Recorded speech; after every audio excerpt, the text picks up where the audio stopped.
कि Nitish Kumar India alliance के संस्कारों का परिचय देते हुए देश की महिला के बारे में जिस प्रकार से अभद्र बात बोल चुके हैं। मर जाना कबूल है, उनके साथ जाना हमको कभी कबूल नहीं है। मैं बिहार की जनता को स्पष्ट कह देना चाहता हूं और लल्लन बाबू को भी स्पष्ट कहना चाहता हूं, आप लोगों के लिए भाजपा के दरवाजे हमेशा के लिए बंद हो चुके हैं।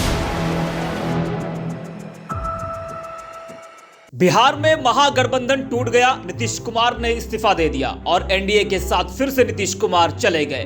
कई दिनों से गहमागहमी का माहौल था, सभी की बिहार की सियासत और नीतीश कुमार पर नजरें थी। आज नीतीश ने राज्यपाल को इस्तीफा सौंपकर अपना रुख साफ कर दिया और मीडिया से बात करते हुए नीतीश कुमार ने कहा कि महागठबंधन में काम नहीं हो पा रहा था तो पार्टी की राय बनी और मैंने इस्तीफा दे दिया।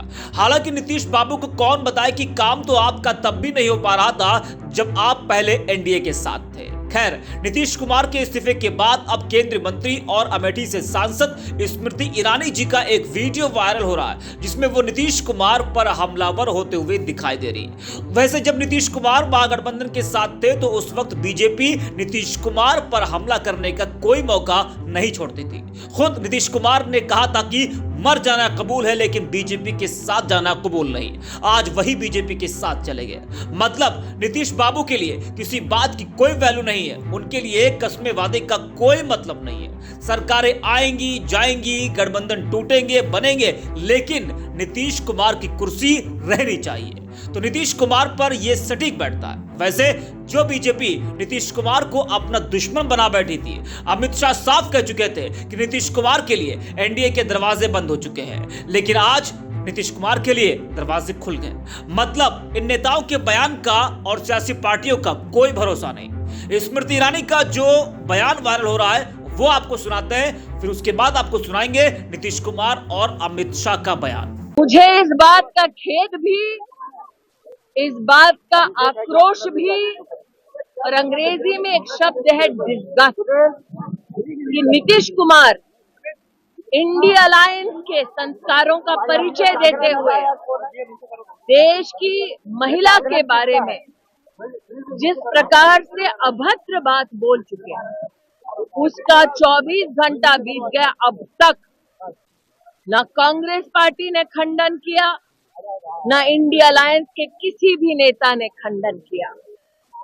क्यों बार बार महिला के चरित्र, महिला की जीवन शैली और महिला संबंधी ऐसी घटिया बातें जब इंडिया अलायंस के नेता करते हैं तो सांप सूंघ जाता है कुछ लोगों को।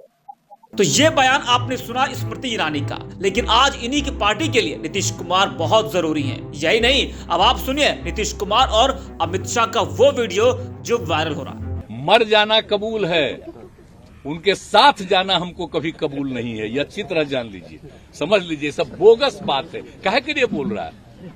इतना हिम्मत करके फिर मेहनत करके लाला करके हमको किया, क्या क्या कर दिया था? बिना मतलब का इनके पिताजी पर सब पर केस फेस करके क्या कर दिया था? अब बिना मतलब का हमको ही करके, और उसके बाद फिर जो हम लोग खत्म किए था, फिर कुछ करने के चक्कर में कि इन लोगों को कैसे इधर से उधर करे, यही सब चक्कर में, समझ गए ना? इन लोगों को नुकसान है बिना मतलब का। हम कोई चीज के ये नहीं है। आजकल ऐसा चला देता है ना कि हम क्लेमेंट है कोई चीज। एक बात स्पष्ट कर देता हूं, किसी के मन में ये संशय हो कि चुनाव के परिणामों के बाद नीतीश बाबू को फिर से भाजपा एनडीए में लेगी, तो मैं बिहार की जनता को स्पष्ट कह देना चाहता हूं और लल्लन बाबू को भी स्पष्ट कहना चाहता हूं, आप लोगों के लिए भाजपा के दरवाजे हमेशा के लिए बंद हो चुके हैं। तो दोनों को आपने सुना।